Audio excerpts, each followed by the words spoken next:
Hobbies എന്തൊക്കെയാ സുധീപേട്ടൻ്റെ other than പാട്ടുകളല്ലാത്ത?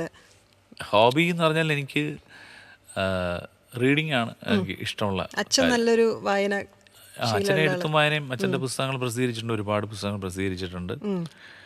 കുട്ടിക്കാലം മുതൽ അങ്ങനെ ഒരു ഹോബി നമ്മുടെ ഉള്ളിൽ ഉണ്ടാവാൻ കാരണം വീട്ടിൽ നല്ലൊരു ലൈബ്രറി, കുട്ടിക്കാലം മുതൽ ഓർമ്മയുള്ള കാലം മുതൽ നല്ല ലൈബ്രറി ഉണ്ട്. അപ്പോൾ സ്കൂൾ വെക്കേഷൻ സമയത്തൊക്കെ ഒരുപാട് പുസ്തകങ്ങൾ വായിക്കും. അങ്ങനെ എങ്ങനത്തെ ടൈപ്പ് ബുക്സ് ആണ്? അന്നൊക്കെ ഈ സയൻസ് ഫിക്ഷൻ ചെറിയ ചെറിയ നോവലുകൾ വായിച്ചിട്ടുണ്ട്, ചെറു കഥകൾ.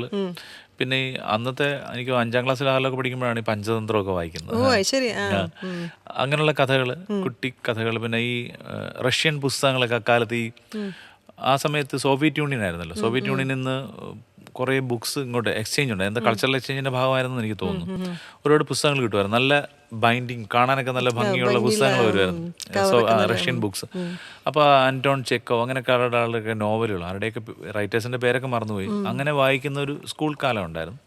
പിന്നെ ഇൻട്രസ്റ്റ് ഫുൾ മ്യൂസിക്കലായപ്പോൾ അത് വിട്ടുപോയി. ഇപ്പോൾ ഞാൻ കൂടുതലും വായിക്കാൻ ശ്രമിക്കുന്നത് എല്ലാം മ്യൂസിക്കൽ റിലേറ്റഡ് ആയിട്ടുള്ള സംഗീതജ്ഞരുടെ ചരിത്രങ്ങളും സംഗീതമായിട്ട് ബന്ധപ്പെട്ടുള്ള പുസ്തകങ്ങളും അങ്ങനെയുള്ളതൊക്കെയാണ് വായിക്കുന്നത്.